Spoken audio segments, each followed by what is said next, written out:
You're listening to the Options Insider Radio Network. For more quality options programs, visit www.theoptionsinsider.com or search for Options Insider Radio Network in your podcast provider of choice. Listeners can also access all of our programming through our mobile app, available in iTunes and on Google Play. Don't forget to follow along with your favorite programs and submit your own questions for the hosts at twitter.com/options, facebook.com/theoptionsinsider, or via questions at theoptionsinsider.com. Welcome to Volatility Views, the premier program for volatility traders. Each week, we'll take a deep dive into the world of volatility with in-depth analysis, trading activity reviews, strategy breakdowns, cutting-edge education, and much more. We'll also bring you exclusive conversations with the traders, researchers, and asset managers who are reshaping the volatility landscape. If it involves volatility, then you'll find it on Volatility Views. Volatility Views is brought to you by CBOE. When it comes to trading volatility, trust CBOE, the creator of the VIX Index, for in-depth and relevant information. CBOE's blog gives you up-to-date trade insights, analysis, and positions of VIX options and futures. No matter what kind of trader you are, there's plenty of useful information to take the guesswork out of creating your portfolio strategy and to help you make more educated moves in the market. Visit www.cboe.com/blogs today to sign up for regular updates via email. And now, it's time to take a deep dive into the world of volatility. It's time for Volatility Views. All right, everybody. That tune means it's time once again for Volatility Views, the show where, guess what? We view some volatility. Also known as the premier program for volatility traders. My name is Mark Longo. Happy to be back in the studio. Though it was a fun sojourn over there to the old CBOE for the Option Pit Pro Traders Summit. You should be hearing that audio hitting the network any minute now if it hasn't already there, listeners. It's always a fun chore to record multiple people live, but we got it under. We also, I think we even managed to squeak out a little live stream from there. Some of you who were adept could have caught that live as well. That's also on our show reel over there on the Mixler if you want to listen to that, or be patient, wait a few minutes, and you get the nice edited podcast version coming to your ears very shortly. And of course, if you're just listening to this, you don't get Option Block. The easiest way to get all that, of course, just upgrade yourself to the old network feed. That's all the shows. That's like 15 shows. It's crazy, I know, but it's a lot of good options content, daily news, talk advisors and options. We talk futures options. We talk vol, obviously. We talk basic education, all of the above, technology and options. You name it. You name the wrinkle that involves options, and we will probe it here on the old Options Insider Radio Network. And of course, however you listen live after the fact, including you can always join us live for this show every Friday, noon Central, 1 p.m. Eastern, via the old Mixlers, Mixlr. Grab that link, set it once and forget it. You can always follow us in Mixlr as well. I know a bunch of you do that, so it makes it a little easier. You know exactly when we go live. I know it's a pain, another social network. It's a pain, I get it. But it takes a couple seconds, sign up. Yeah, I think you can even just use your Google or your Facebook to sign up, then it's easy. And then, of course, you get notified whenever we go live, which makes it easy because we use that same link all week long for vol views, for TWIFO, for Option Block a couple times a week for some of our other live stuff we do. So you get a nice smattering throughout the week of good live content. And of course, however you listen live after the fact, hit us up. Questions, comments, insights, pearls of wisdom, all that good stuff. We do like to hear from you folks. And joining me today, got a couple of regulars here. The old meatball, he's exhausted from the Option Pit Traders Summit. I think he's passed out somewhere, probably on the floor of the CBOE right now, just lying in the old IBM pit, just covered in drool. So instead, we have beaming in from Maine, his cohort, his partner in crime, the rock lobster himself, Mr. Andrew Giovinazzi from OptionPit.com. Mr. G, welcome to the show, and we missed you yesterday at the big Pro Traders Summit, sir.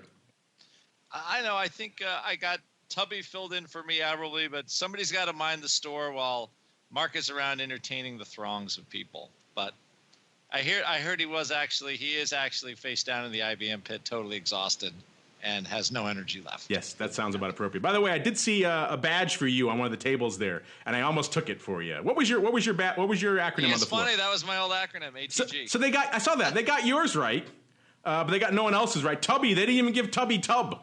They gave him like, I don't know, MOB or something. And they'd never gotten mine right. Mine was old DVL, and they never gotten mine right either. They should have a little database of people who were actually on the floor keep their badges. But that's a conversation for another day. But I saw yours. I was like, I think that's actually Andrew's. Of course, part of that is, of course, because you had the very creative initials for your nickname, so for your acronym. Yes. So that one probably wasn't a hard puzzle to solve. Whereas Tubby and I got a little bit more creative with our nicknames in order to stand out from the throngs. That's a conversation for another day. Also joining us, we got a double dose of CBOE today, because also joining us from the Mecca that is CBOE is Mr. Russell Rhodes, former Director of Education. Now I'm not sure what he's calling himself over there. Let's call him Man About Town. Mr. Rhodes, welcome back to the show, and what are you calling yourselves these days?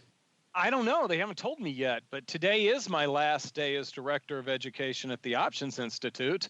And Monday, I know that I am to report to the New York office.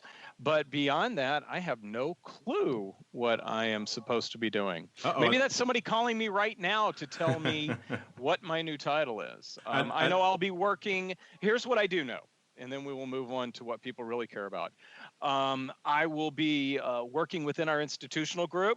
I will still be involved in risk management, so I will see you out there in the spring, Mark. And I am only to focus on proprietary products, which means all I am focusing on now is SPX, RUT, VIX, and the Bitcoin. The Bitcoin. Adding a new wrinkle to the old arsenal over there. Interesting stuff. Speaking of RMC, I did notice, I think FIA maybe horning in on you guys' territory a little bit. I just got an email for some event, like some asset managers forum they're having in Dana Point in February. So they're having it in the exact same location as you guys, just like a month prior or something like that. So I don't know. Maybe horning in. You might want to check in with those guys, muscling in on your RMC turf. Meanwhile, let's keep on rolling right on into the volatility review.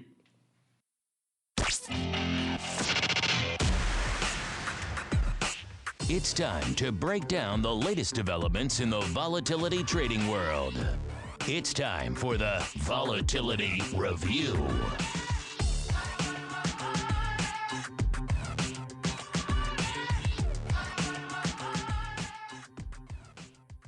All right, everybody. That music means it's time for the Vol Review, the portion of the show where, like the man said, we review the week that was, and in many cases still is, from a vol trading and activity and trending and breaking news perspective.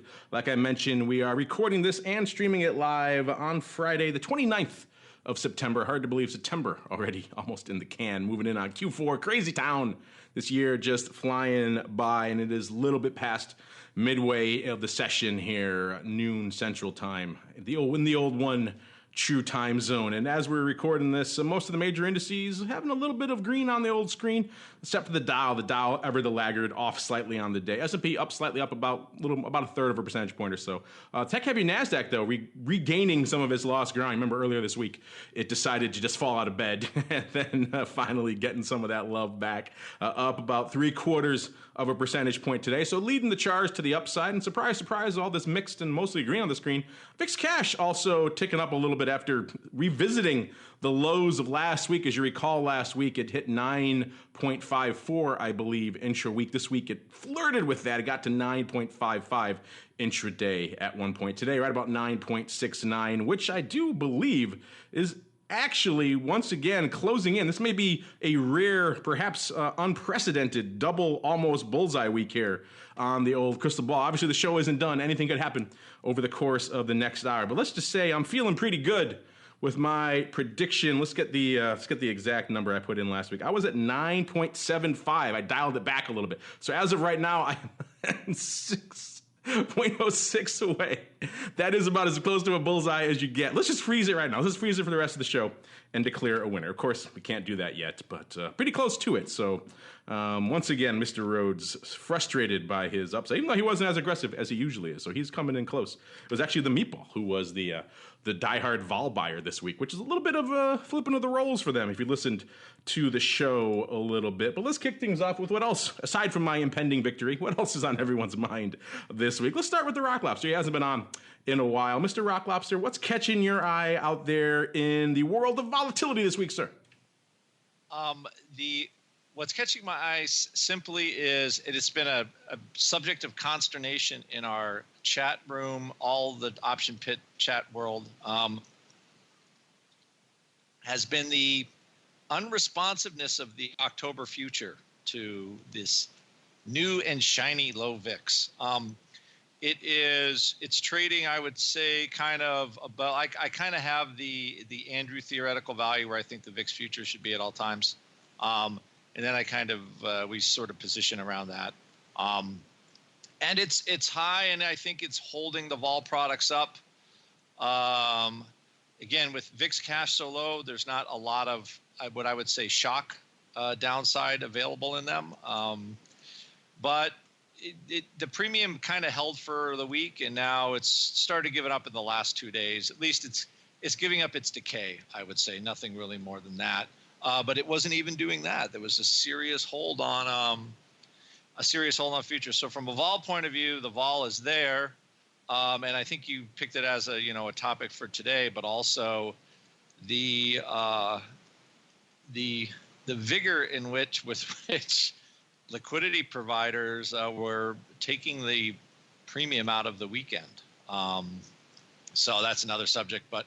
That is, and I guess the third, this is something I've been doing with my mentoring clients, is we've been looking at long-term volatility, just trying to buy it. In many stocks, you have to become a mentoring client to figure out what we want, but I think it's opportunity of it's the opportunity of the next 5-8 years in long-term vol right now. So, not many people like to play like that, but our more professional clients do. So that is where we are looking. So those are the big vol topics. We did talk a lot of vol this week, and those are the topics that we hit. It was a good week for talking some vol. By the way, that kind of topic you mentioned, we've touched on this before on the show with the futures. And the futures are typically reticent to follow the cash, but I don't think they're usually this reticent, so there is perhaps something else going on. The cash ebbs and flows, moves all over the place, sometimes to the beat of its own drummer. But the future is a little bit more staid, a little bit more calm, cool, and collected. There's usually a method to their madness, and when they come off in some sort of measured fashion, usually. But yeah, it is unusual to see this kind of outlier month kind of just stubbornly refusing to play ball.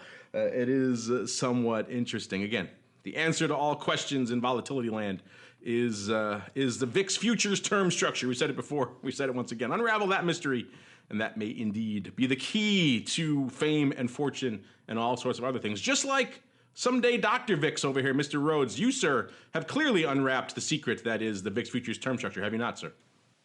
Oh, where's that button? Oh, I didn't need to hit the button. I'm here. Have I unwrapped the mystery of the VIX term structure? I don't know. Andrew said that he's got a theoretical model where he thinks it should be. I was going to call him after the show and find out what that secret is and see if I could find out without having to sign up. You got me all intrigued and everything there. It's 5 years of study. That's part of it. I don't think any of us that pay attention to September, October every year should be shocked that when vol's low, that they're a little bit more nervous in October than they are the rest of the year. Just like we tend to see things start to flatten out as we get toward the end of the year, as we successfully navigate late third quarter, early fourth quarter, which is when everybody seems to be a little bit more nervous about the market. So it's just that, I got to learn more about behavioral finance because that's what VIX is really all about. Yeah, we had a psychologist on our network about a few weeks ago, and there were some interesting nuggets there to break down because we've said it before with VIX in particular. I've often joked that the vol crowd is call them what you will, call them bipolar, call them schizophrenic, but they got to have it, and then they won't touch it, and it just turns on a dime. And it seems like it's even more evident in the vol complex than it is in some other, particular underlyings or options where you see similar behavior, but it tends to unfold a little bit more, shall we say, slowly. But in the vol space, it's just got to have it, can't touch it. Sometimes in the same day, which is always fun to watch. And of course, it was an active week. We'll get into this more in a little bit, but records being set out there in VIX land, which is kind of crazy that we're seeing record VIX options yet again, with VIX just anemic. VIX clinging to decades lows or close to it, and yet VIX options and futures can't stop putting up contracts. It's just crazy. Granted, a lot of that having to do with a big whale. We'll get to that in a little bit when we break down the VIX options volume in a little bit, but still crazy stuff. But I want to get back to what you were talking about before there, Andrew. You post a lot of blogs over there. Check them out for yourself, listeners. optionpit.com/blog, I believe, or if not, to click around. You posted an interesting one, which you kind of just referred to, Andrew, which is, of course, VIX, SPX, inextricably linked. One cannot exist without the other. And so if you're looking for what's going on in VIX land, often you have to look to SPX land. And as Andrew noted, SPX weeklies kind of in an interesting spot right now. In fact, I'll let you break down your analysis, Mr. Rocklops. I won't put words in your mouth. But that said, it seems like we're in an interesting, perhaps some might say unprecedented time out there in terms of low implied vol for the weeklies. I think, yes, for sure. Now, the thing with VIX, remember, and I'm sure Russell will be able to speak of this in his Russell way. Okay. Marcus, we're just closing some stuff, and he's like, he forgets that I have this show. I'm doing this show. But live trading going on as we do the show. So the big thing was just the extremely low volatility.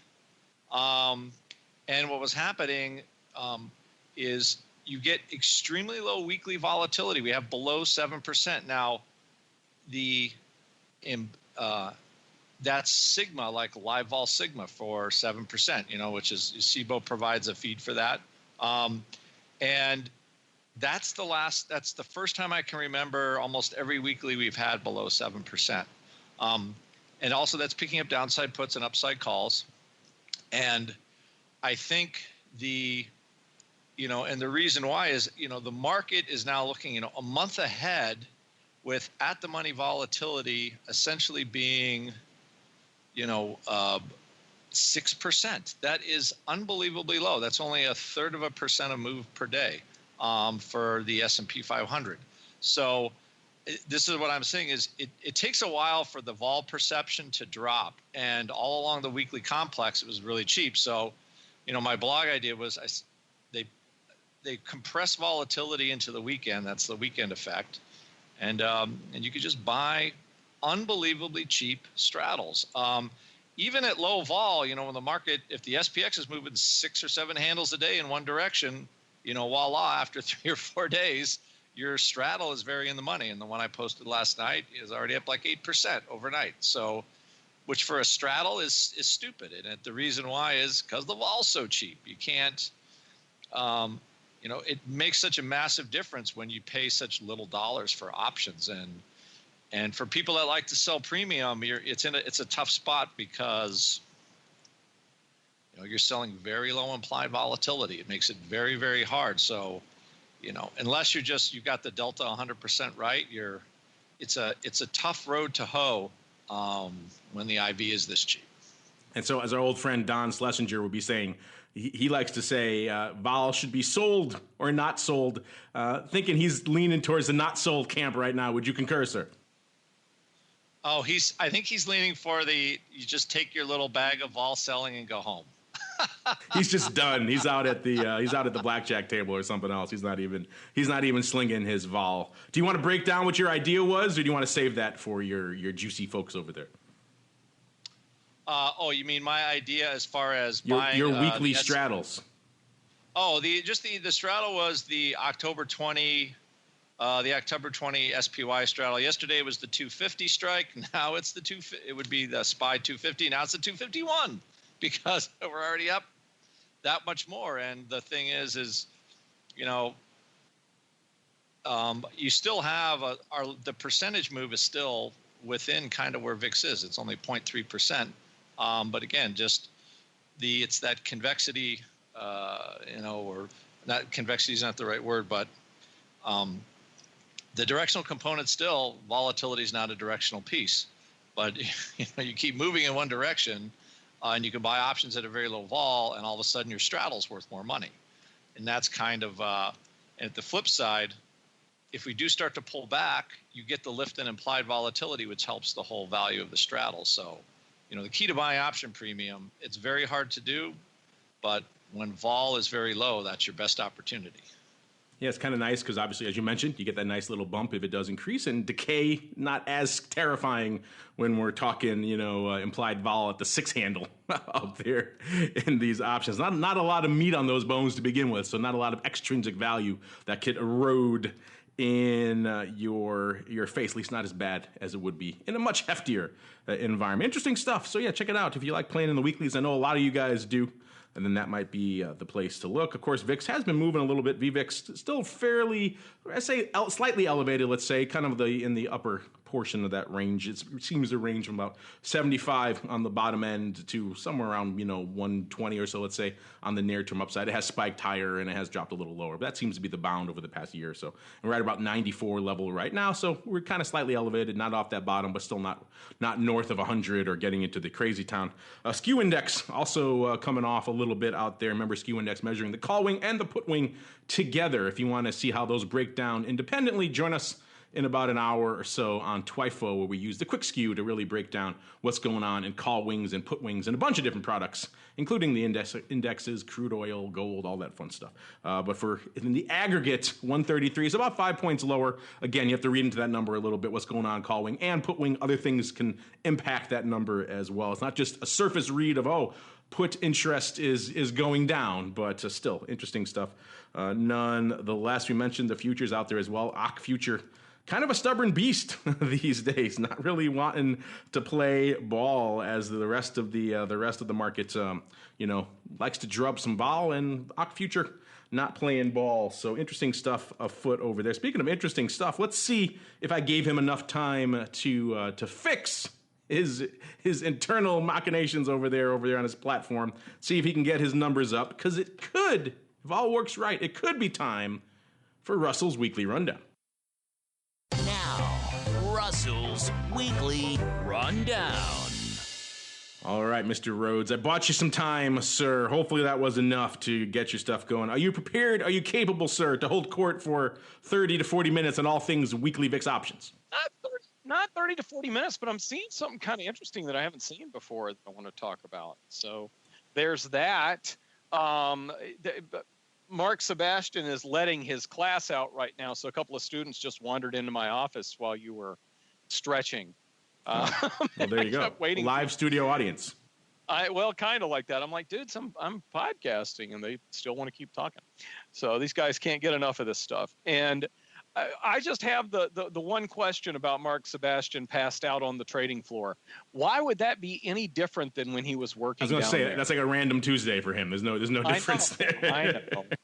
So stop drinking beer. Monday. A couple of what I think were rolling transactions had a couple of different buys of the 11 calls, 3 of them actually, where people were buying. It looked like they were buying back the September 27th 11 calls at various prices, and they were rolling short call positions out to the October 4ths. And sometimes it was the 11 calls, and sometimes it was the 11 and a half calls. They're being all sneaky. But they bought back some 11 calls that expired Wednesday, and they sold the October 4th 11 calls, and they did this twice for a 65-cent credit. I think we get through the weekend, and then they roll, because I think this is where some of this Monday activity that I keep seeing comes up. We've also got somebody that covered the 11 calls and sold the October 4th 11 and a half calls, and they did that for a credit of 45 cents. So they gave themselves a little bit more of a cushion there. That's mostly what I saw on Monday. Tuesday, I saw some people buying the 12 and a half puts that expired on Wednesday. at a price that was much greater than where they settled. They bought the 12.5 puts for $2.14. They settled with a value of $2.63, these 12.5 puts.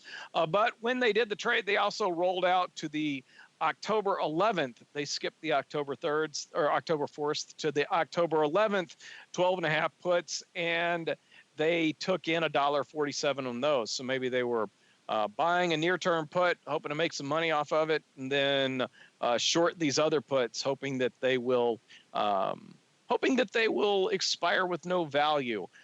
Very similar trade happened a little bit later with the September 27th 12 puts, where they then sold the October, I can't believe it's October.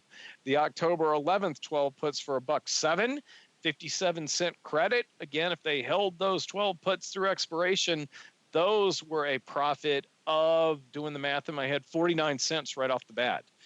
Wednesday, things started to quiet down, but really big trade done in an odd size, not necessarily a 1x2, but very close to it. As you mentioned, I'm having equipment problems, so I've got to do the exact math, and I will follow up with this trade and the next trade I'm going to talk about with more exact figures on the CBOE blog site this weekend. Somebody sold about one of the October 25th 15 calls for 61 cents and bought two of the October 11th 20 calls for 17 cents each. They did basically a diagonal 1x2, and it did a 28-cent credit on these a few thousand times. And a very similar, nothing happened on Thursday. There wasn't a single weeklies trade that was of size to talk about.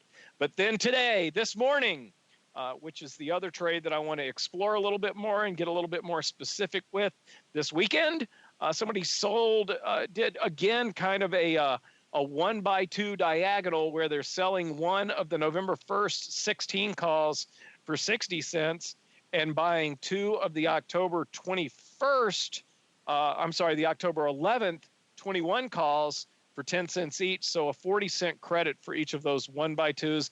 It doesn't look like they're exactly 1x2, but very close to it. So I've started to come across these trades where the number of contracts is not an exact, it doesn't get you to a round number, but they'll do things at a certain credit that comes to very close to a round number. And I want to spend a little bit more time with my HP12C and figure out if this is a couple of those dollar type trades. So there. Well done, sir. Even with your platform not responding, you can still put some stuff together.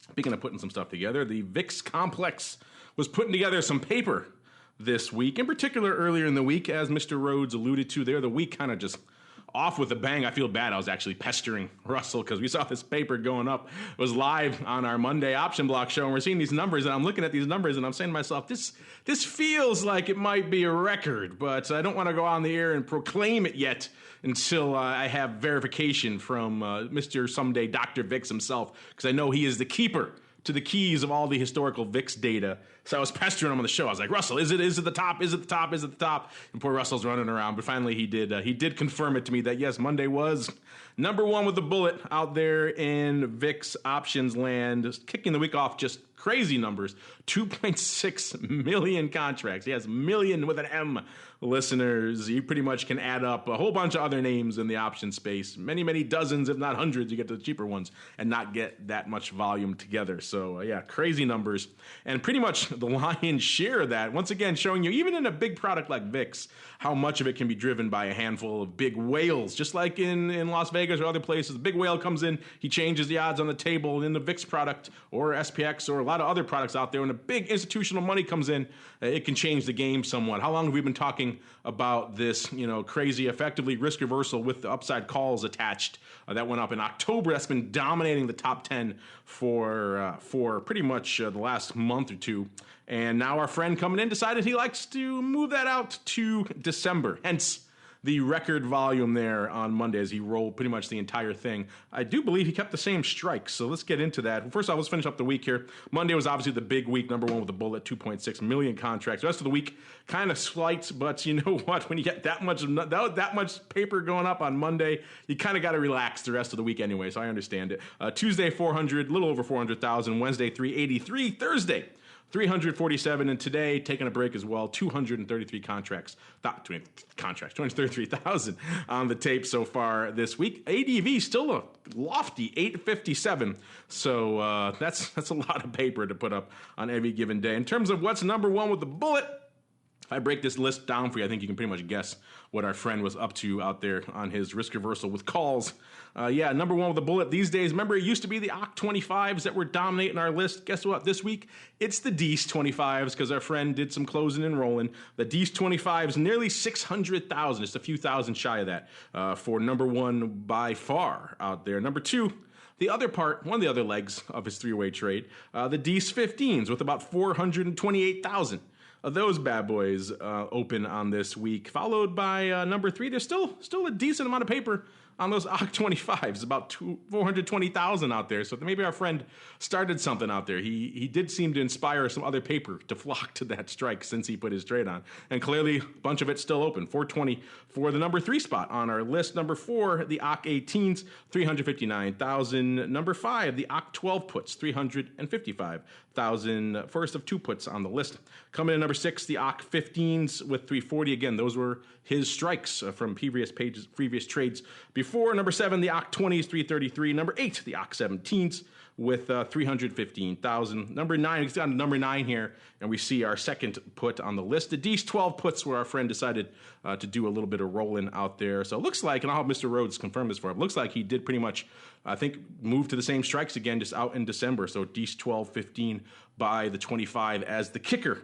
And then number 10, rounding out our top 10 here, are the OCK 21s, just a little bit north of $250,000. It shows how much open interest is out there when number 10 is still north of $250,000. We've had some times when it's quiet out there in VIX land where number 10 is just 100,000 and change. So over $250,000 for number 10 on the list shows it's a pretty hot time out there in VIX land. Also reflected in the open interest, about almost 11.5 million open out there, about 9 million on the calls and about 2.5 million on the puts. Is that correct, Mr. Rose? Did our friend there pretty much keep the same strikes and just roll the DEES, or was there a little bit of adjustment to the trade out there as well?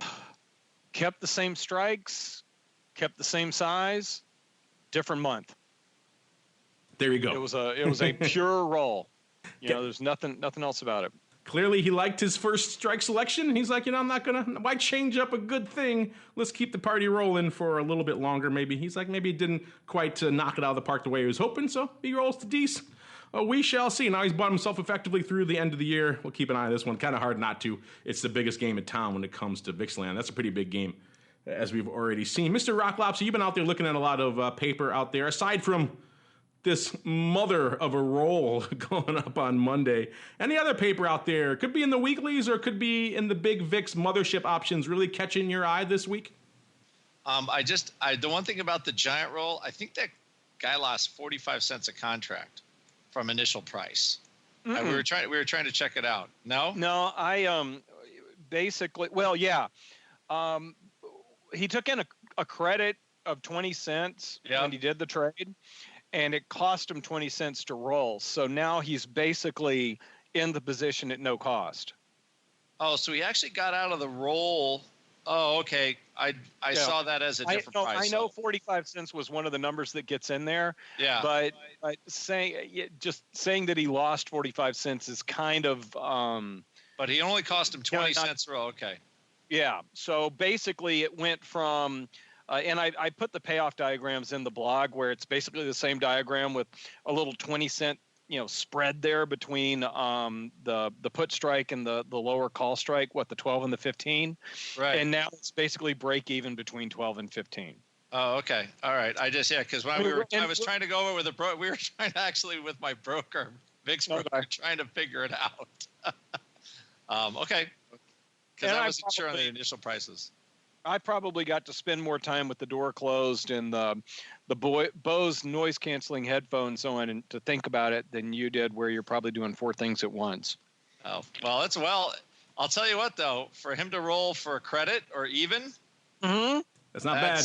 Not bad. 2.5 million times. I mean, that's not bad. 250,000. No, not at all. And you know what's really interesting is when you look at the lots where they put it on back in July, and now it's not like the people that took the other side in July were the same people this time. Do you see what I'm saying by that? Yeah. They weren't lining up. It was like divided up among 6 people before and maybe 4 people this time. And I probably should expand. I probably should have written all those numbers down, but it was divided up differently and not as concentrated the first time as opposed to the second time. Right. And very interesting. And Andrew, how jealous was your VIX broker that he didn't get that paper? He just sort of, it's one of those things, I guess, as a broker, your just jaw sort of lays on the table. That makes your year. A trade like that will pretty much make your year. You can go hit series for the rest of the year. Now you're done. Yes, exactly. But as far as more, noticed a lot of call buying. Actually, I wanted to ask Russell about it. A lot of VIX call buying from Barclays. I'm assuming that's for trying to hedge VXX and as a product. There's just a lot of Barclays call buying. I guess they're in there all the time buying. So just that kind of I saw a lot of that, like buying the 14s, a lot of junk with not very much time to go. That's one thing I noticed as far as that, and a little bit more activity in VIX puts than I would say. I'm not going to say I'll say a little more than normal. Just looking at a little bit of that trading. So it's with a 9.5 handle, all of a sudden, a lot of things with VIX puts that usually aren't possible become a little more possible because, a 9.5 settle is a whole lot different on a 12 put. Than a 10-11 brings a lot more. It brings a lot more fun into the game, so to speak. Speaking of fun, things haven't been super fun out there when you get to crude vol, which has been still relatively anemic, kind of trending lower. OIV hovering right around 26.25 or so, which is of course the VIX of WTI. If you want a more breakdown on all things crude vol, stay tuned for TWIFO coming up in about less than an hour now, and we'll get into all things crude vol, other vol, Skew, all that fun stuff. Before we move out of the vol realm in particular, I saw this interesting, I think it's come out of the Journal. They were posting something from Moody's, an area we don't often talk about volatility a lot here on the show. We don't break down actually revenue volatility, which could be a key driver of price volatility at the end of the day. And Moody's, very nicely of them, broke this down. Of course, they did it with a particular Moody's spin, which you'll see in a second when I outline it. You'll see, if you want to see the visual for yourself, head on over to the Journal. Just look for our show notes. We'll tweet out that chart for you. But essentially, they broke down the median revenue volatility by sector in the space. But of course, I said they put a Moody's spin because they also included what apparently is their credit ratings in this as well, because they have whole baskets of aggregate AAA rated type names and things, which are actually have the lowest, as you might expect, lowest median revenue volatility. The highest actually, and probably also what you'd expect, looks like north of 20% here in terms of revenue volatility, coming in the energy and environment sector. And we've seen that space, of course, being very, very active. Then it kind of goes from there in a couple of their credit buckets. Aggregate CAA through C and aggregate B ratings are both close to 20%, a little bit shy of that. Then we get into healthcare, getting into real sectors now. Healthcare also having a pretty sizable revenue volatility, right around 15, well, actually a little bit north of 15% here on this graph. Then aggregate BA, for all of you out there who follow your credit ratings. Then manufacturing at looks like about 13%, tied with metals and mining. Not surprising, those two sectors highly linked. Then consumer products, about 9%. Media, also about 9%. Automotive, right around 9% as well. And transport, also in that close to 9% range. Then we drop off a bit again. It's like 7 for telecommunications, about 6 or so. It's hard to tell. There isn't a lot of direct demarcation lines on this graph. About 6 for aerospace and retail. Chemicals also looks like around 6 to 7 or so. And then services coming in the bottom there with a little bit, I think everything though north of 5%, which is kind of interesting. I don't know, Mr. Rhodes, you like to look at the aggregate components of volatility sometime. Have you ever, in your myriad research, ever stopped and looked at and analyzed the revenue volatility before? Well, got to find the button. I had not, but that got the wheels turning because I've got a lot of that data for some things that I've done in school. So now I'm going to maybe take it a step further and move it to, and take a look at revenue volatility, earnings volatility, and how the stocks that have weeklies react relative to expectations, and maybe try to find out what sectors are better off or are better potential buying opportunities of straddles and whatnot. There we go. That's why we do the show, Mr. Rhodes. We try to feed you and give you. You got me more work. Give you every time you leave the show, you leave with homework. But on the flip side, it's all good stuff. So that's kind of nice. If I can make one suggestion, when you're doing your research, leave out the Moody's ratings tranches. No one cares about that. No one even knows what the hell is in the aggregate BAA tranche. So you can leave that out of there. But everything else, I think, is useful information. Moody's trying to put a little plug, obviously, in their own research for some of their own credit ratings, which is kind of interesting, but still interesting stuff nonetheless. All right, then, with that, let's keep on rolling into our listener question segment. You guys always hit us up with great questions about vol. So without further ado, let's get to them. It's time for the volatility voicemail.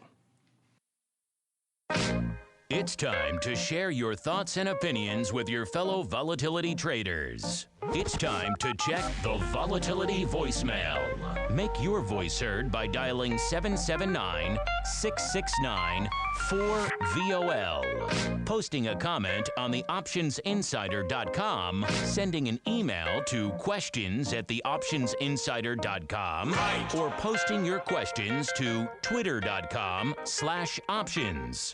or facebook.com/theoptionsinsider. All right, everybody, welcome to the Vol voicemail. This is, of course, the portion of the show where we get to break down your questions, your comments, some of the interesting stuff that you guys sent in. Some people sent in this article from Reuters about the Fed and equity volatility and hedging. That's an interesting one. I haven't had a chance to really digest it, so we'll take a look at it this week and probably discuss it on the show next week. Really quickly, Russell, some people have asked us, I'm not sure if we ever got the actual answer from you before we get into some of the other questions. Avery and even Henry has asked about this in the past. Did we ever release your results of your your VIX theoretical zero and that spreadsheet and what you're going to do with that? Yep. We did refresh us with the answers really quickly. It's about 147. That's like the theoretical baseline for VIX. It can't get any lower than that. Yeah, it's if you do a nickel by a dime for a whole bunch of strikes. I got, which I just think is silly, but it was lower than I would have guessed.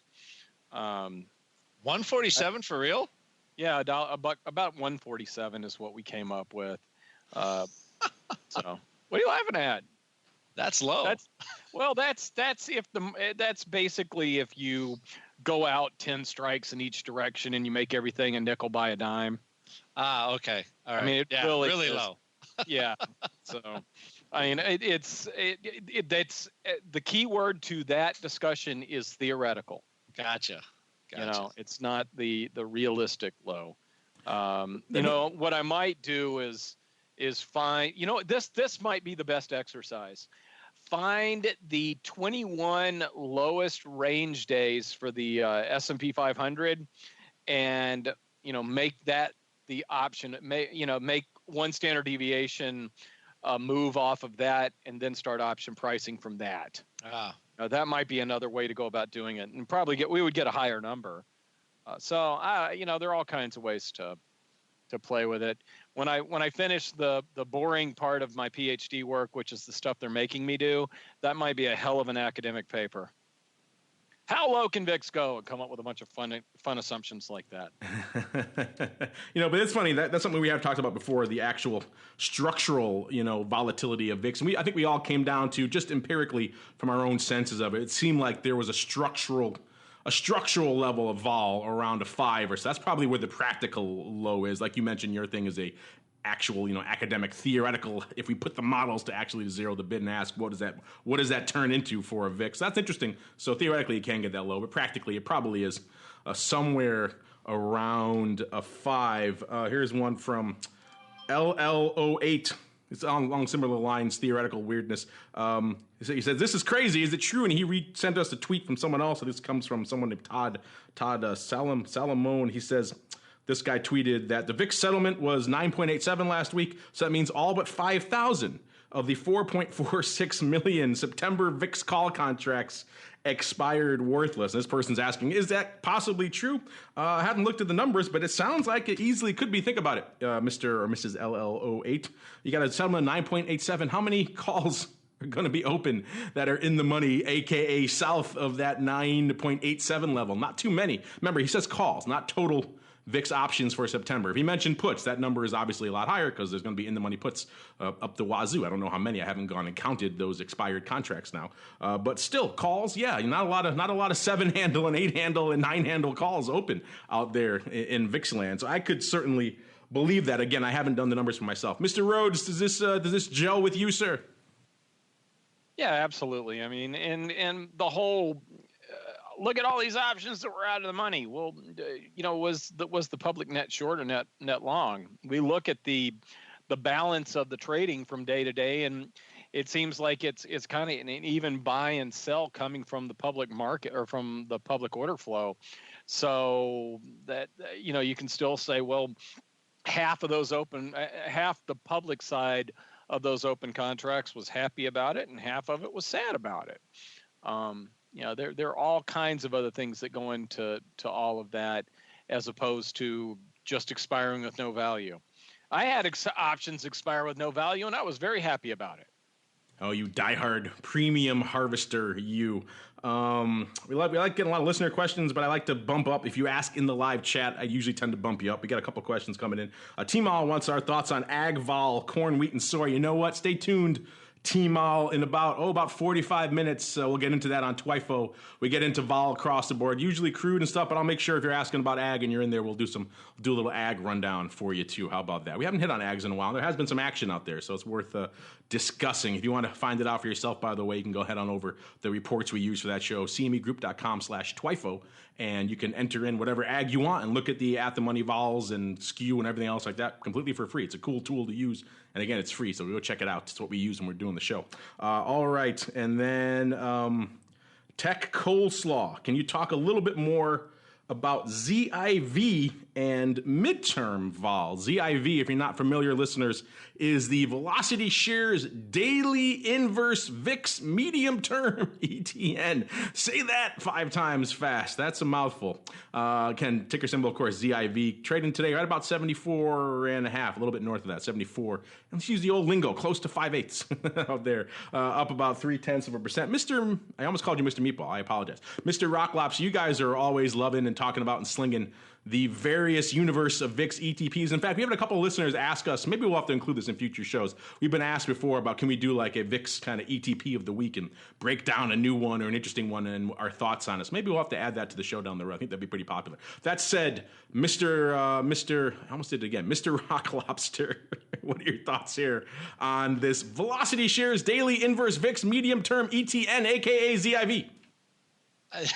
I was going to try to do my best Mark imitation, but I just started laughing while I was doing it. So, well, the first thing is what does actually one of my clients called it ZIV because he was Canadian. He always called it Z for ZIV.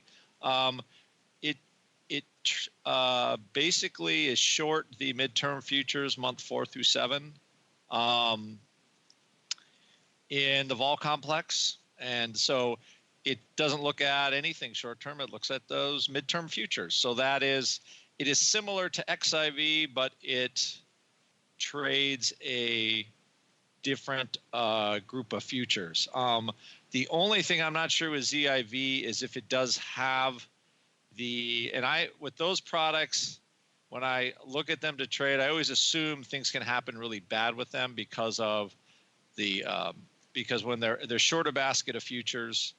And if the futures spike, the underlying, because that you're on margin, the products could essentially go to zero or close to it. So that is always a concern there, especially when they're hovering at the levels they're hovering at, because this has been a blockbuster year for those products. I think ZIV, it's up a tremendous amount year to date. Kind of similar to XIV. Is it done let me see here. It's almost done it's done about a double, close to it. Let's see here. It started the year at 45 and now it's 75. So so that's exactly what it does. So the vol it picks, so it's still, remember, so it trades the futures that look at VIX. So what the deal is just remember trading ZIV, and it's one of the things about learning how to trade the vol products is you got to make sure the vol product you trade what it's looking at. So that product is the 4 to 7 month future stream looking at where VIX is right now, right? So the futures are going to trade where VIX could be in the future, but also, the relative position of where that cash is right now. So that's kind of how that thing swings. It does decay, in a positive way as long as we're in contango. But it is a good way to short volatility with slightly less volatility because you're trading the midterm futures instead of the front term futures. But you could have, when vol spikes, those long midterm futures don't go up as much. So there's a little less volatility there. But it still does benefit from the fact that, futures kind of slowly decay every day to wherever the cash is. So that's what I would say for ZIV. It is a good instrument for that. You can loosely hedge it with VIX calls on a ratio.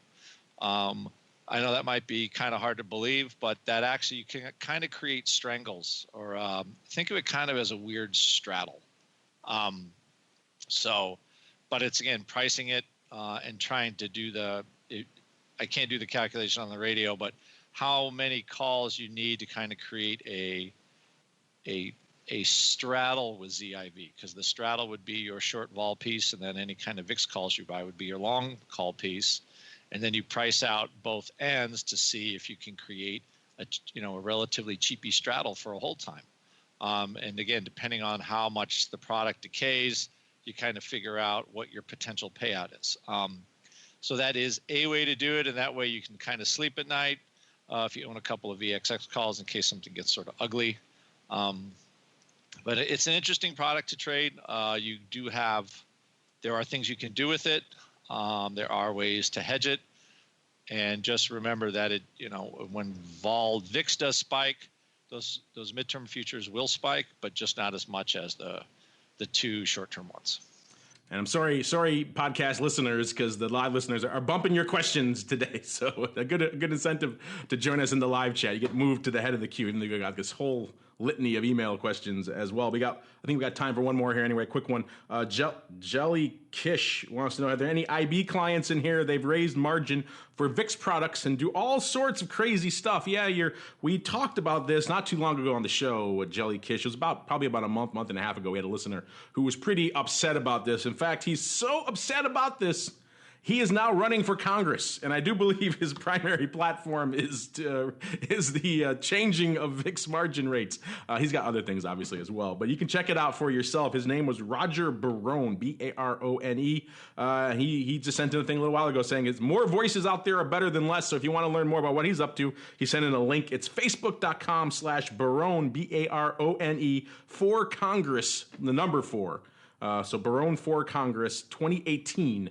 And you can go check out his platform, which ironically is largely based around reforming margin rates. So if this is an issue that's near and dear to your heart, then you might want to check that out. But this consensus for our conversation is IB had some issues, obviously, with VIX in the past, and they decided just to make that a little bit less tenable for some of their users. So VIX is a primary stalwart of your trading activity. And if listening to this show, I'm guessing that it is. You may be inclined to perhaps look elsewhere. We're going to get some guys from IB on to maybe talk about that and why they've made those choices there. We haven't had a chance to get that set up yet. Maybe we will.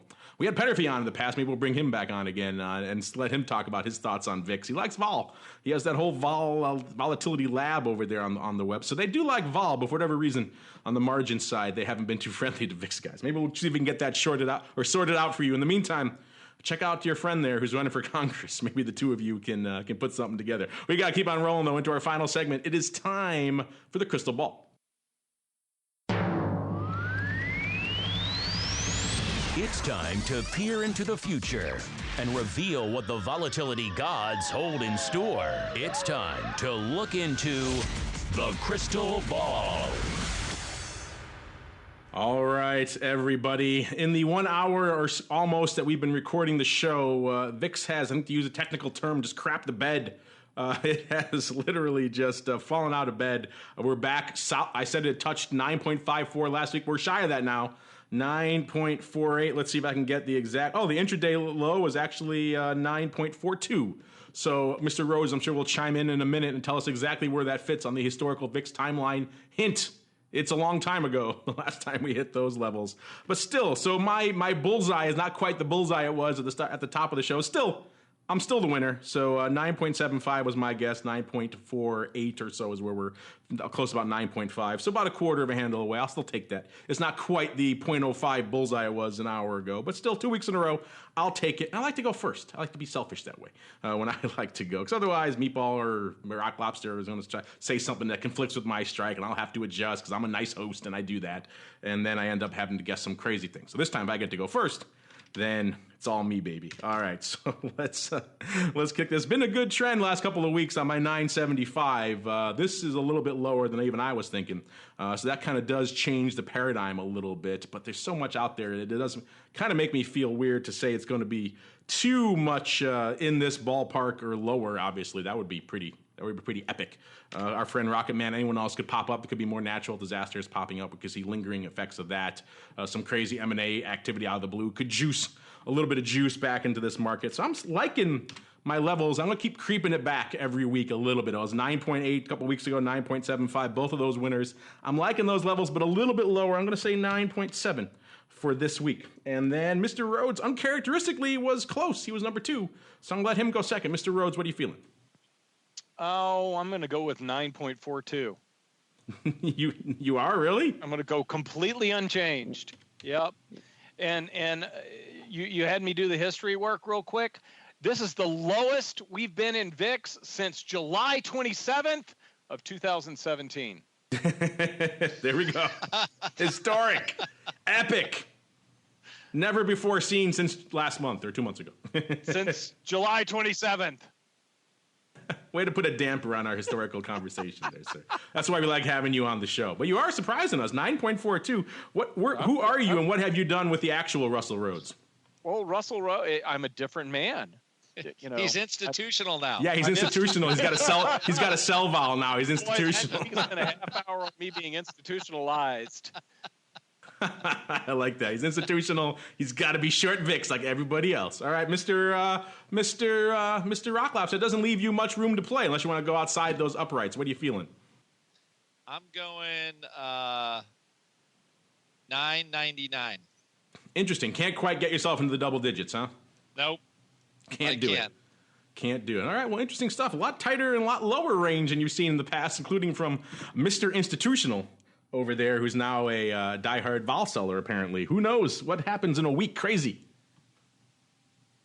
Unfortunately, that music means we've come to the end of an epic journey through the world of volatility. All you guys who are asking about ags and other stuff like that, and you're interested in all sorts of commodity volatility, stay in there. Stay in the chat. We'll put in some options news rundowns. Keep you busy, keep you at your desk. If you got to go take a potty break, we understand, have a beverage, and we'll be back at 1:30 sharp to break down all things on the commodity side of the fence. So skew, volatility, hot action, unusual activity, crude, gold, whatever. Some ags looks like today as well. So all sorts of fun stuff. We'll light it up in about half an hour. But before we go, let's break down what's cooking with my partners, my cohorts, my partners in crime. Mr. Someday Institutional VIX. You just mentioned a lot of stuff you have up on the old CBOE blogs. They mentioned that on the intro as well. A lot of cool stuff on the CBO blogs. What do you have up there, and where can they go to find this good stuff? Well, it's cboe.com/blogs.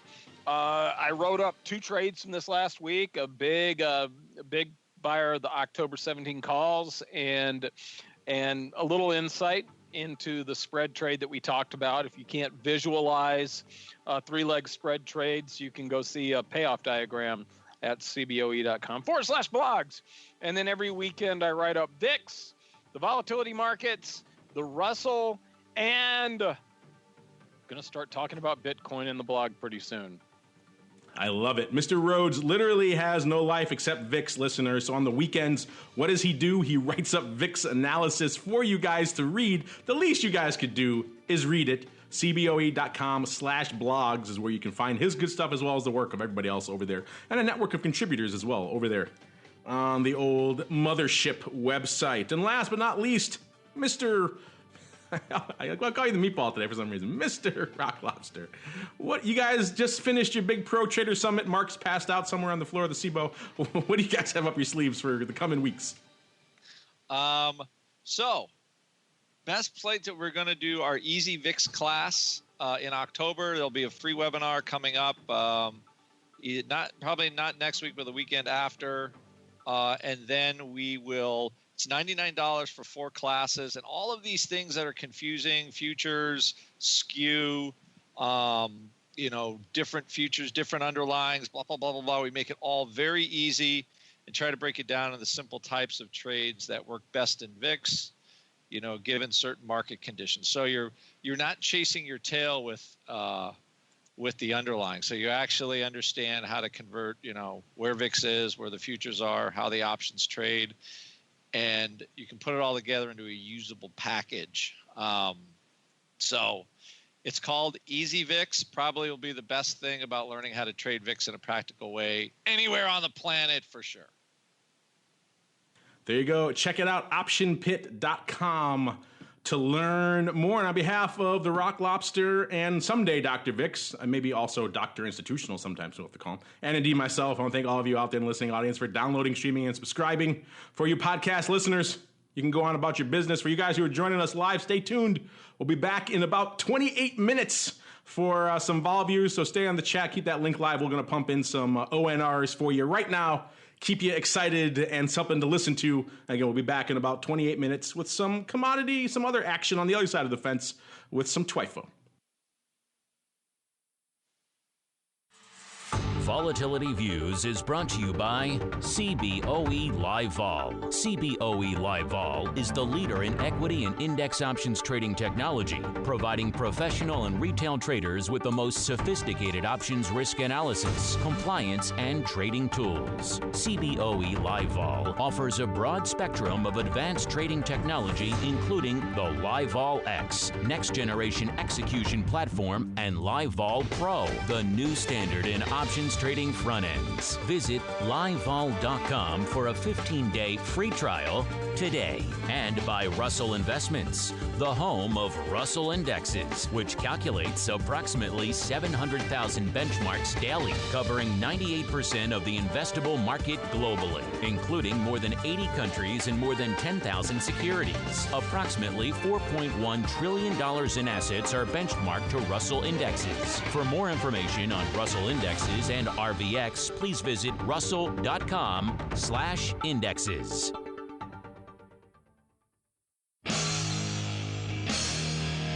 The preceding program was a production of the Options Insider Radio Network. For more quality options programs, visit www.theoptionsinsider.com or search for Options Insider Radio Network in your podcast provider of choice. Listeners can also access all of our programming through our mobile app, available in iTunes and on Google Play. Don't forget to follow along with your favorite programs and submit your own questions for the hosts at twitter.com/options, facebook.com/theoptionsinsider, or via questions at theoptionsinsider.com.